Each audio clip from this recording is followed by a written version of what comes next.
नमस्कार दोस्तों, स्वागत है आप सभी का आपके अपने YouTube चैनल श्याम फैक्ट पर। प्यारे साथियों, आज के इस वीडियो में यूपी पुलिस कांस्टेबल री एग्जाम के लिए एग्जामपुर का संगम प्रैक्टिस सेट नंबर 4 का सलूशन लेकर के आया हूं।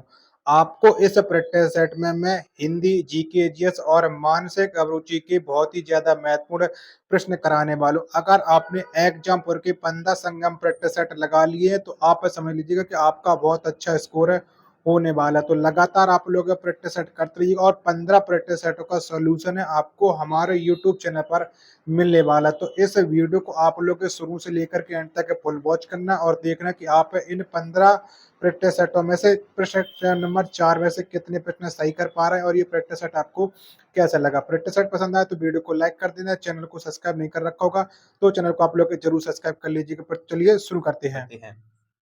पहला प्रश्न आपके सामने कि निम्नलिखित में से कौन सा नागरिक और राजनीतिक अधिकार है? तो बताओ कौन सा है? तो बोलने और अभिव्यक्ति की स्वतंत्रता का अधिकार ये बिल्कुल है। नागरिक और राजनीतिक अधिकार एक का सी ऑप्शन है। करेक्ट आंसर आप लोगों का हो जाएगा।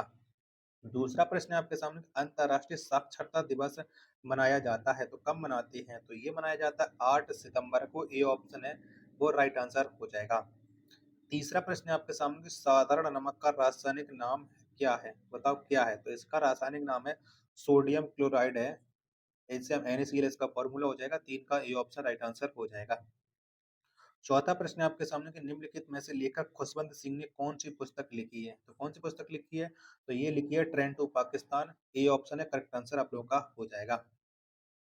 पांचवा प्रश्न है आपके सामने कि निम्नलिखित में से कौन सा राजकोषीय नीति उपकरण है जिसका उपयोग सरकारें आर्थिक गतिविधि को प्रभावित करने के लिए करती हैं? बताओ इसका राइट आंसर क्या हो जाएगा?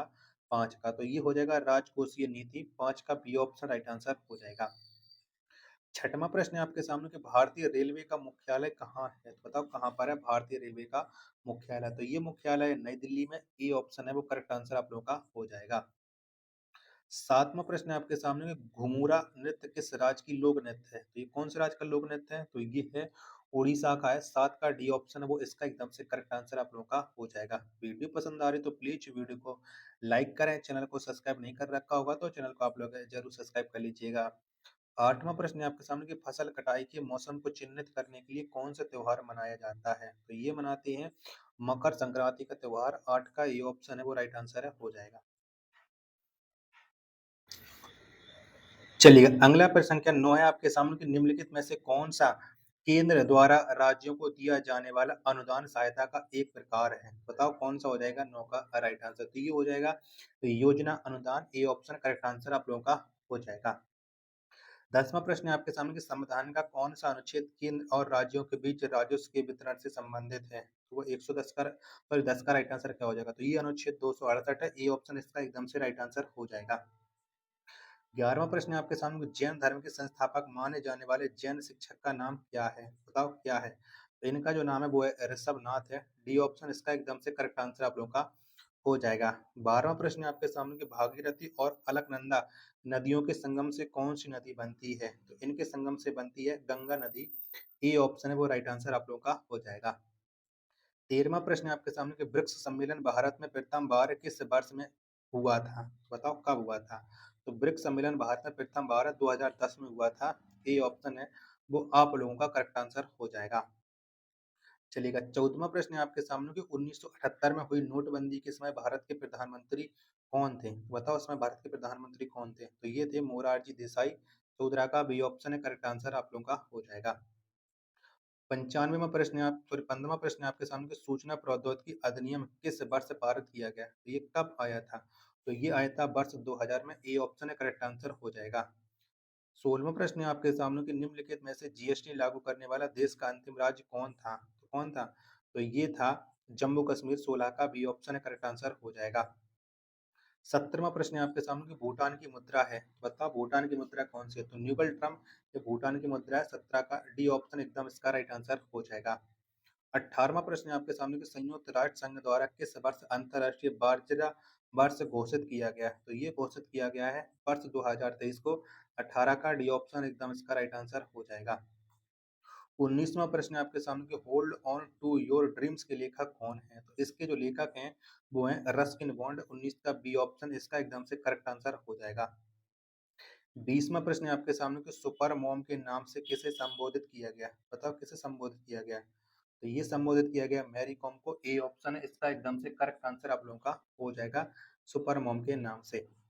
21वां प्रश्न है आपके सामने कि चंद्रयान 3 का लैंडर जिस स्थान पर उतरा है उस पॉइंट का क्या नाम रखा गया? तो उस पॉइंट का नाम रखा गया शिव शक्ति 21 का बी ऑप्शन है वो करेक्ट आंसर आप लोगों का हो जाएगा। वीडियो पसंद आ रही है तो प्लीज वीडियो को आप लोग है लाइक कर दीजिएगा। मेहनत कर रहा हूँ आप लोगों के सिलेक्शन के लिए।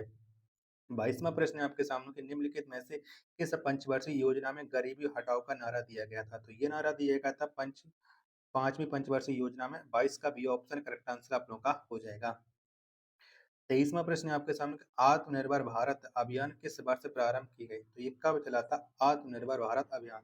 तो ये चला था वर्ष 2020 में। 23 का ए ऑप्शन है करेक्ट आंसर हो जाएगा।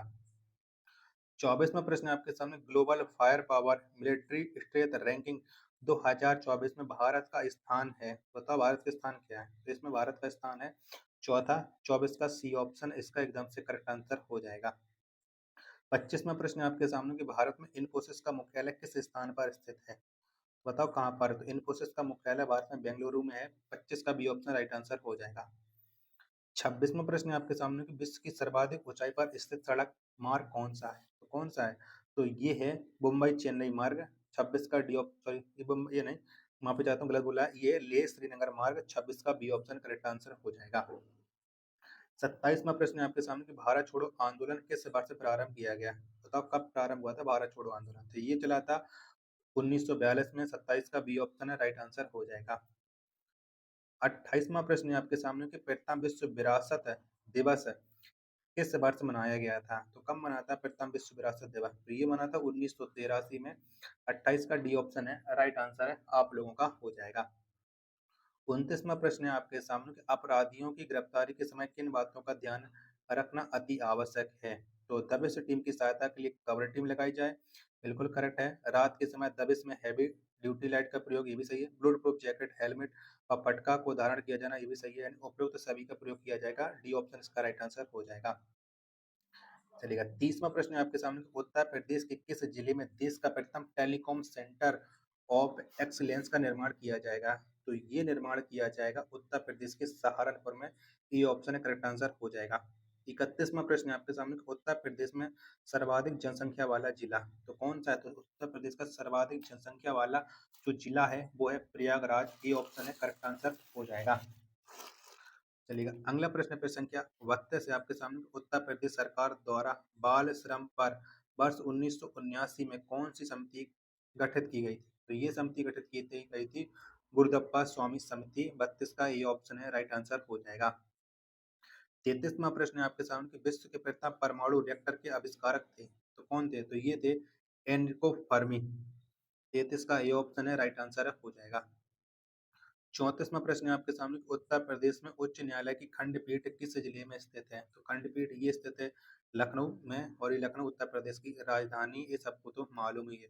35वां प्रश्न है आपके सामने कि हाल ही में भारत और जापान के मध्य संयुक्त अभ्यास धर्म गार्जियन किस राज्य में आयोजित किया गया? तो ये धर्म गार्जियन है जो आयोजित किया गया वो किया गया राजस्थान में। ए ऑप्शन है वो करेक्ट आंसर हो जाएगा।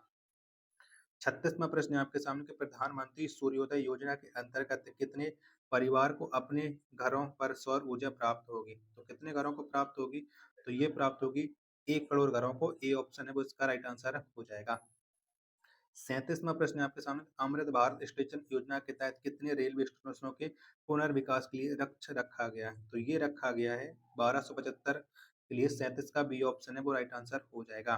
वीडियो पसंद आ रही तो प्लीज वीडियो को आप लोग है लाइक जरूर कर देना। चैनल को सब्सक्राइब नहीं कर रखोगे तो चैनल को आप लोग जरूर सब्सक्राइब कर लीजिएगा। 38वां प्रश्न है आपके सामने कि विश्व के पहले 3D प्रिंटेड इलेक्ट्रिक एब्रा का परीक्षण अभियान किस देश ने प्रारंभ किया? तो ये प्रारंभ किया है संयुक्त अरब अमीरात यानी यूएई ने। बी ए ऑप्शन है करेक्ट आंसर हो जाएगा। जीके जीएस आपकी समाप्त हो चुकी। अब आपके लिए मैं लेकर के आ चुका हूँ हिंदी। हिंदी के 37 प्रश्न है। तो 39वां प्रश्न है आपके सामने कि निम्न में घोष वर्ण कौन सा है? घोष वर्ण बताना 39 में। तो जो रा रस्सी है ये घोष वर्ण हो जाएगा। 39 का डी ऑप्शन है वो करेक्ट आंसर हो जाएगा। तो प्रत्यर्पण शब्द में उपसर्ग लगा है तो बताओ कौन सा लगा प्रत्यर्पण में? तो इसमें जो उपसर्ग है वो है प्रति उपसर्ग है। बी ऑप्शन है करेक्ट आंसर आप लोगों का हो जाएगा। 41वां प्रश्न है आप लोगों के सामने कि सूर सुर तुलसी शशि उड़गन केशव दास और कवि खगोत सम जह तह करे प्रकाश, इन पंक्तियों में किस अलंकार का प्रयोग हुआ है? 41वां अलंकार बताना। तो यहाँ पर यमक अलंकार का प्रयोग हुआ है। बी ऑप्शन है वो करेक्ट आंसर हो जाएगा। 42वां प्रश्न है आपके सामने कि निम्नलिखित वाक्यों में से एक में कर्ण कारक की विभक्ति चिन्ह का प्रयोग हुआ है। तो बताओ किसमें कर्ण कारक है, ये आपको बताना है। फटाफट से 42 का राइट आंसर हो जाएगा। तो लड़का दर्द के मारे छटपटाता रहा, इसमें कर्ण कारक का प्रयोग हुआ है 42 का ए ऑप्शन। 43वां प्रश्न है आपके सामने कि सही वर्तनी वाला शब्द है। तो बताओ इनमें से किसकी वर्तनी है वो शुद्ध है? 43 का आंसर। तो सुषुप्ता ये वर्तनी शुद्ध है। 43 का बी ऑप्शन है वो राइट आंसर हो जाएगा। चलिएगा 44वां प्रश्न है आपके सामने कि निर्गुण में कौन सा उपसर्ग है? मतलब कौन सा उपसर्ग है निर्गुण में? तो जो निर्गुण शब्द है इसमें निर उपसर्ग है। 44 का बी ऑप्शन है वो राइट आंसर हो जाएगा। 45वां प्रश्न है आपके सामने कि निम्नलिखित में से एक शब्द स्थूल का विलोम नहीं है। कौन सा नहीं है? तो शाश्वत है, ये स्थूल का विलोम शब्द नहीं है। 45 का डी ऑप्शन है राइट आंसर हो जाएगा। 46वां प्रश्न है आपके सामने कि निम्नलिखित में से किसको साहित्य अकादमी पुरस्कार मिला है? तो किसे मिला है इन चारों में से? तो साहित्य अकादमी जो पुरस्कार मिला है इनमें से वो नामवर सिंह को मिला है। ए ऑप्शन है वो करेक्ट आंसर आप लोगों का हो जाएगा। 47वां प्रश्न है आपके सामने कि बुढ़ापा एक प्रकार का अभिशाप है, रेखांकित शब्द की संज्ञा। तो बुढ़ापा में कौन सी संज्ञा है ये आपको बताना। तो बुढ़ापा में भाववाचक संज्ञा बी ऑप्शन है वो आप लोगों का राइट आंसर हो जाएगा। 48वां प्रश्न है आपके सामने कि पुत्र शोक में कौन सा समास है? तो पुत्र शोक में जो समास है वो है तत्पुरुष समास है। 48 का डी ऑप्शन है राइट आंसर हो जाएगा। 49वां प्रश्न है आपके सामने कि मंत्री शब्द का लिंग क्या है? बताओ क्या है? तो मंत्री है, ये एक उभयलिंगी शब्द है। 49 का डी ऑप्शन है वो राइट आंसर है हो जाएगा। चलिएगा 50वां प्रश्न है आपके सामने कि निम्नलिखित में से कौन सा तत्सम नहीं है? बताओ कौन सा शब्द है जो तत्सम नहीं है? तो चेत है, ये एक तत्सम शब्द नहीं है, एक तद्भव शब्द है। ए ऑप्शन है राइट आंसर हो जाएगा। 51वां प्रश्न है आपके सामने कि नीचे दिए किस वाक्य में विशेषण का प्रयोग हुआ है? बताओ किसमें विशेषण का प्रयोग हुआ है? तो ये वह लड़का फूल देकर चला गया, इसमें विशेषण का प्रयोग हुआ है। 51 का जो राइट आंसर है वो आपका ऑप्शन संख्या डी इस प्रश्न का राइट आंसर हो जाएगा। वीडियो पसंद आ रही है तो प्लीज आप लोग यार वीडियो को लाइक तो कर दिया करो। लाइक करने में आपका क्या जाता है? आप लोग लाइक करते हो मुझे मोटिवेशन मिलता है कि हाँ, मैं जो आप लोगों के लिए मेहनत कर रहा हूँ वो हमारे इतने साथी लोगों को पसंद आ रही है। अगर पसंद नहीं आती तो कमेंट बॉक्स में बता दिया करो कि मुझे आपकी वीडियो बिल्कुल भी पसंद नहीं आ रही है, तो मैं मेहनत करूंगा कि अगली बार से आपको वीडियो पसंद जरूर आएगी। 52वां प्रश्न है आपके सामने कि इनमें से कौन सा शब्द परिकर का अनिकार्थी नहीं है? तो क्षत्रिय है, ये परिकर का अनिकार्थी नहीं है। 52 का डी ऑप्शन है राइट आंसर हो जाएगा। 53वां प्रश्न है आपके सामने कि यह ताले की चाबी है, रेखांकित में कौन सा कारक है? तो रेखांकित ताले की, तो इसमें कारक हो जाएगा संप्रदान कारक। ए ऑप्शन राइट आंसर हो जाएगा। 54वां प्रश्न है आपके सामने कि जहाँ योजक चिन्ह का प्रयोग नहीं करते हैं पहचानिए। होता कहाँ पर योजक चिन्ह का प्रयोग नहीं किया जाता है? 54 का राइट आंसर। तो कर्मधारय समास से बने शब्दों में योजक चिन्ह का प्रयोग। 54 का डी ऑप्शन है वो राइट आंसर हो जाएगा। 55वां प्रश्न है आपके सामने कि निम्नलिखित में से कौन सा वाक्य कर्मवाच्य का उदाहरण है? तो बताओ इनमें से कौन सा है कर्मवाच्य का उदाहरण? तो शिला से पढ़ा भी नहीं जाता, ये कर्मवाच्य का उदाहरण है। ए ऑप्शन है वो राइट आंसर है आप लोगों का हो जाएगा। चलेगा 56वां प्रश्न है आपके सामने कि निम्नलिखित में से किसका प्रयोग सदा एक वचन में होता है? तो चांदी का प्रयोग है वो सदा एक वचन में होता है। ए ऑप्शन है वो राइट आंसर आप लोग का हो जाएगा। चलिएगा 57वां प्रश्न है आपके सामने किस छंद में 26 मात्राएं होती हैं तथा 14 12 पर यति होता है? बताओ किस में होती हैं 26 मात्राएं, ये आपको बताना। तो ये होती हैं गीत का में। 57 का सी ऑप्शन है राइट आंसर हो जाएगा। 58वां प्रश्न है आपके सामने कि शुद्ध शब्द छांटिए। बताओ इनमें से कौन सा शब्द है जो शुद्ध है? तो अभ्यस्त ये शुद्ध शब्द हो जाएगा। 58 का सी ऑप्शन एकदम से करेक्ट आंसर। 59वां प्रश्न है आपके सामने कि मेरी जेब में 10 रुपए हैं, वाक्य में प्रयुक्त काल कौन सा है? तो बताओ इसमें कौन सा काल है? तो यहाँ पर है पूर्ण वर्तमान काल। 59 का राइट आंसर हो जाएगा ऑप्शन संख्या बी। 60वां प्रश्न है आपके सामने कि निम्नलिखित में से कौन सा स्थायी भाव नहीं है? तो कौन सा स्थायी भाव नहीं है? 60 का आंसर आपको बताना है। तो विषाद ये स्थायी भाव नहीं है। ए ऑप्शन इसका एकदम से राइट आंसर हो जाएगा। 61वां प्रश्न है आपके सामने कि हमला शब्द इनमें से क्या है? बताओ क्या है हमला शब्द? तो ये एक अरबी शब्द है हमला। 61 का बी ऑप्शन है वो राइट आंसर हो जाएगा। 62वां प्रश्न है आपके सामने कि आप भला तो जग भला वाक्य में रेखांकित शब्द कौन सा सर्वनाम है? तो आप ये एक निजवाचक सर्वनाम है। 62 का राइट आंसर हो जाएगा ऑप्शन संख्या बी। चलिएगा 63वां प्रश्न है आपके सामने कि दिए गए वाक्यांश के लिए एक शब्द दीजिएगा। तो चिरकाल तक जीवित रहने वाला, इसके लिए एक शब्द क्या हो जाएगा? तो ये हो जाएगा चिरंजीवी। 63 का राइट आंसर हो जाएगा आप सभी लोगों का ऑप्शन संख्या ए। 64वां प्रश्न है आपके सामने किस क्षेत्र की बोली को कास्का कहा गया है? तो किस क्षेत्र की बोली कहा गया है? तो ये कहा गया है वाराणसी क्षेत्र की बोली को। 64 का सी ऑप्शन है वो राइट आंसर हो जाएगा। 65वां प्रश्न है आपके सामने कि निम्नलिखित पद में क्रिया का भेद बताइए। तो टरटराना इसमें कौन सी क्रिया है? 65 का राइट आंसर तो ये हो जाएगी नाम धातु क्रिया। 65 का बी ऑप्शन राइट आंसर हो जाएगा। चलिएगा 66वां प्रश्न है आपके सामने कि संरचना शब्द के लिए कौन सा पर्याय शब्द अनुचित है? बताओ कौन सा हो जाएगा 66 का राइट आंसर? तो ये हो जाएगा उद्भावना। बी ऑप्शन इसका एकदम से करेक्ट आंसर आप लोगों का हो जाएगा। वीडियो पसंद आ रही होगी तो प्लीज आप लोग वीडियो को लाइक कीजिएगा। चैनल को सब्सक्राइब नहीं कर रखे होगे तो चैनल को आप लोग जरूर सब्सक्राइब कर लीजिएगा। चलिएगा 67वां प्रश्न है आपके सामने कि सावधान का संधि विच्छेद है। बताओ क्या हो जाएगा सावधान का संधि विच्छेद? तो ये हो जाएगा सा प्लस अवधान, यानी 67 का जो राइट आंसर होगा वो आपको बताना क्या हो जाएगा सावधान का। तो ये हो जाएगा डी ऑप्शन इसका एकदम से राइट आंसर है हो जाएगा। चलिए 68वां प्रश्न है आपके सामने कि निम्नलिखित प्रश्न में 4 विकल्पों में से उस विकल्प का चयन करें जो दिए गए मुहावरे अर्थ को सर्वश्रेष्ठ रूप से व्यक्त करता है। तो उल्लू सीधा करना इस मुहावरे का क्या अर्थ हो जाएगा? 68 का आंसर तो ये हो जाएगा स्वार्थ सिद्ध करना। ए ऑप्शन एकदम से करेक्ट आंसर हो जाएगा। 69वां प्रश्न है आपके सामने कहानी नई कहानी किसकी प्रसिद्ध कृति है? तो ये प्रसिद्ध कृति है नामवर सिंह की। 69 का डी ऑप्शन एकदम करेक्ट आंसर हो जाएगा। 70वां प्रश्न है आपके सामने कि हरी घास पर क्षण भर के रचनाकार कौन है? तो इसके जो रचनाकार हैं वो हैं आगे। बी ऑप्शन करेक्ट आंसर हो जाएगा। अब आपके सामने शुरू हो जाता है गद्यांश। तो आप लोग गद्यांश से वीडियो को पॉज करके पढ़ लीजिएगा और उसके बाद आप लोग आंसर है बताते चलिए, क्योंकि मैं गद्यांश को पहले पढ़ चुका हूँ और उसके मैंने आंसर भी निकाल लिए थे। तो 71वां प्रश्न है आपके सामने कि प्रस्तुत गद्यांश में भील समुदाय की किस कारीगरी का उल्लेख किया गया है? तो इसके किया गया चित्रकारी का उल्लेख। 71 का सी ऑप्शन है वो राइट आंसर हो जाएगा। 72वां प्रश्न है आपके सामने कि भूरी बाई की चित्रकारी में कौन से नमूने अधिक मुखर हैं? 72 का राइट आंसर क्या हो जाएगा? तो पेड़ पक्षी मनुष्य आकृतियां हैं। 72 का बी ऑप्शन एकदम इसका राइट आंसर हो जाएगा। 73वां प्रश्न है आपके सामने कि भील समुदाय में चित्र बनाने वाले के लिए लखेरा शब्द का प्रयोग किया जाता है क्योंकि? बताओ क्यों, किस लिए लखेरा का प्रयोग किया जाता है ये आपको बताना है। तो भील समुदाय में चित्र बनाने की क्रिया को लिखना कहा जाता है, इसलिए लखेरा का प्रयोग किया जाता है। 73 का डी ऑप्शन है वो इसका एकदम से करेक्ट आंसर हो जाएगा।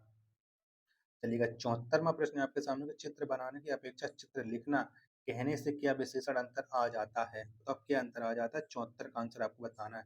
तो चित्र चित्र देखते समय सभी संवेग मुखरित होने लगते हैं। 74 का सी ऑप्शन इसका एकदम से करेक्ट आंसर हो जाएगा। 75वां प्रश्न है आपके सामने डॉट डॉट अनायास ही उसका पाठ काफी चौड़ा हो जाता है। गद्यांश के संदर्भ में पाठ का अर्थ है, तो इसका अर्थ क्या हो जाएगा? 75 का आंसर आपको बताना है। तो दृष्टिकोण में विस्तार या फैलाव हो जाएगा 75 का बी ऑप्शन। अब आपके सामने गद्यांश कराने वालों तो गद्यांश गद्यांश तो क्रम करा चुका हूँ। अब आपके सामने मानसिक अभिरुचि के 10 अति महत्वपूर्ण प्रश्न जो इस प्रैक्टिस सेट में वो मैं आपको कराने वाला हूँ। मैथ और रीजनिंग है वो आप लोग कर लीजिएगा। चलिए आ चुके हैं आपके सामने मानसिक अभिरुचि। तो 95वें प्रश्न है आपके सामने कि आप एक पुलिस अधिकारी हैं और आपको खबर मिलती है कि एक गांव में एक महिला पर जादू टोना करने का आरोप लगाकर उसके साथ मारपीट की जा रही है आपको, तो आप क्या करोगे ये आपको बताना है। 95 प्रश्न का आंसर चारों ऑप्शन है वो आप लोग देख लीजिएगा। तो महिला को सुरक्षित सुरक्षित स्थान पर ले जाना चाहिए और गाँव वालों को तितर बितर करना चाहिए। इसका राइट आंसर हो जाएगा 95 का ऑप्शन संख्या सी। चलिए अगला प्रश्न प्रश्न संख्या 96 है आपके सामने कि आप एक पुलिस अधिकारी हैं और एक भीड़ एक दुकानदार पर नकली सामान बेचने का आरोप लगाकर उसकी दुकान पर हमला करने की कोशिश कर रही है आप, तो आप क्या करोगे? चारों ऑप्शन आप लोग देख लीजिएगा। 96 का आंसर तो दुकानदार को सुरक्षित स्थान पर ले जाना चाहिए और भीड़ को शांत करना चाहिए। सी ऑप्शन इसका राइट आंसर हो जाएगा। 97वां प्रश्न है आपके सामने कि आप एक जांच अधिकारी हैं और आपको पता चलता है कि एक बड़े व्यवसायी ने धोखाधड़ी करके कई लोगों की संपत्ति हड़प ली है। व्यवसायी आपको इस मामले को दबाने के लिए भारी रिश्वत की पेशकश कर रहा है आप, तो आप क्या करोगे? आपको ये बताना है 97 का राइट आंसर। तो रिश्वत ठुकरानी चाहिए और व्यवसायी के खिलाफ कानूनी कार्रवाई करनी चाहिए। डी ऑप्शन इसका राइट आंसर हो जाएगा। 98वां प्रश्न है आपके सामने कि आप एक आपराधिक जांच विभाग में अधिकारी हैं और आपको एक छोटे से मामले की जांच सौंपी गई है, जबकि आप बड़े हैं और जटिल मामलों की जांच करने में माहिर हैं। आपको लगता है कि यह आपकी क्षमताओं का सही उपयोग नहीं है आपको, तो आप क्या करोगे? ये आपको बताना है। चारों ऑप्शन है वो आपकी स्क्रीन पर शो रहे हैं। 98 का राइट आंसर। तो छोटे मामलों की जांच को पूरी ईमानदारी और पेशेवर तरीके से करना चाहिए। सी ऑप्शन इसका राइट आंसर है, हो जाएगा। चलिएगा, नेक्स्ट प्रश्न अब आपके सामने आ जाता है 99वां। आप एक वरिष्ठ पुलिस अधिकारी हैं और आपको एक महत्वपूर्ण बैठक के बजाय एक सार्वजनिक सुरक्षा अभियान में भाग लेने के लिए कहा जाता है। आपको लगता है कि यह आपकी क्षमताओं का सही उपयोग नहीं है तो आप क्या करोगे? 99 का आंसर आपको बताना है। चारों ऑप्शन आपकी स्क्रीन पर शो रहे हैं। तो अभियान में भाग लेना चाहिए और इसे सफल बनाने के लिए पूरी मेहनत करनी चाहिए। सी ऑप्शन इसका राइट आंसर है, हो जाएगा। 100वां प्रश्न है आपके सामने कि एक पुलिस अधिकारी के रूप में एक सांप्रदायिक दंगे के दौरान आपको अपने धर्म के लोगों के खिलाफ कार्रवाई करनी है आपको, तो आप क्या करोगे? 100 का आंसर आपको बताना है। तो निष्पक्षता बनाए रखते हुए कानून के अनुसार कार्रवाई करनी चाहिए। बी ऑप्शन इसका राइट आंसर है, हो जाएगा। चलेगा, 101वां प्रश्न है आपके सामने कि एक पुलिस अधिकारी के रूप में एक उच्च पदस्थ राजनेता ने आपसे अपने रिश्तेदार को गंभीर अपराध से बचाने के लिए दबाव डाला है आपको, तो आप क्या करोगे? ये आपको बताना है। 101 का राइट आंसर। चलिएगा, चारों ऑप्शन आपकी स्क्रीन पर शो रहे हैं। तो राजनेता के दबाव के बावजूद कानूनी तरीके से जांच करनी चाहिए। सी ऑप्शन इसका राइट आंसर हो जाएगा। 102वां प्रश्न है आपके सामने कि आप एक पुलिस अधिकारी हैं और आपको पता चलता है कि एक प्रभावशाली व्यक्ति ने अवैध रूप से सार्वजनिक भूमि पर कब्जा कर रखा है आपको, तो आप क्या करोगे? यही आप बताना है। चारों ऑप्शन आपकी स्क्रीन पर शो रहे हैं। 102 का राइट आंसर क्या हो जाएगा? तो प्रभावशाली व्यक्ति के खिलाफ आप क्या कार्रवाई करेंगे प्रभावशाली व्यक्ति के खिलाफ? अब 198 प्रश्न है, चलिएगा यहाँ चलेगा। 102 का राइट आंसर क्या हो जाएगा? तो 102 का राइट आंसर हो जाएगा ऑप्शन संख्या सी, प्रभावशाली व्यक्ति के खिलाफ कानूनी कार्रवाई करनी चाहिए। सी ऑप्शन इसका एकदम से राइट आंसर है, हो जाएगा। चलिए, अगला 103वां प्रश्न है आपके सामने कि आप एक पुलिस अधिकारी हैं और आपको एक संदिग्ध पैकेज के बारे में सूचना मिलती है जो सार्वजनिक स्थान पर पाया गया है आपको, तो आप क्या करोगे? 103 का आंसर आपको बताना है। चारों ऑप्शन वो आपकी स्क्रीन पर शो रहे हैं। तो संदिग्ध पैकेज की जांच करने के लिए बम निरोधक दस्ते को बुलाना चाहिए। बी ऑप्शन करेक्ट आंसर हो जाएगा। 104वां प्रश्न है आपके सामने कि आप एक पुलिस अधिकारी हैं और एक महिला ने अपने पति के द्वारा घरेलू हिंसा की शिकायत दर्ज कराई है आपको, तो आप क्या करोगे? ये आपको बताना है। 104 का राइट आंसर। तो महिला की शिकायत की जांच करनी चाहिए और कानूनी कार्रवाई करना चाहिए। 104 का सी ऑप्शन है वो राइट आंसर है, हो जाएगा। 105वां प्रश्न है आपके सामने कि आप एक पुलिस अधिकारी हैं और आपको एक रिपोर्ट मिलती है कि एक समूह नकली सॉफ्टवेयर बेच रहा है आपको, तो आप क्या करोगे? 105 का आंसर आपको बताना है। तो नकली सॉफ्टवेयर की जांच करनी चाहिए और समूह के सदस्यों के खिलाफ कानूनी कार्रवाई करनी चाहिए। बी ऑप्शन इसका राइट आंसर है, हो जाएगा। चलिएगा, 106वां प्रश्न है आपके सामने कि आप एक जांच अधिकारी हैं और आपको पता चलता है कि एक सरकारी कर्मचारी ने रिश्वत ली है आपको, तो आप क्या करोगे? 106 का आंसर आपको बताना है। चलिएगा, 4 ऑप्शन है वो आप लोग देख लीजिएगा। तो कर्मचारी के खिलाफ कानूनी प्रक्रिया के अनुरूप अनुसार कार्रवाई करनी चाहिए। सी ऑप्शन इसका राइट आंसर हो जाएगा। तो साथियों, आपको ये प्रैक्टिस सेट कैसा लगा कमेंट बॉक्स में आप लोग जरूर बताइएगा। प्रैक्टिस सेट पसंद आया हो तो वीडियो को लाइक और वीडियो को ज़्यादा से ज़्यादा अपने सभी दोस्तों के पास शेयर कर दीजिएगा। मिलते हैं अपने नेक्स्ट वीडियो के साथ, तब तक के लिए धन्यवाद। जय हिंद, वंदे मातरम।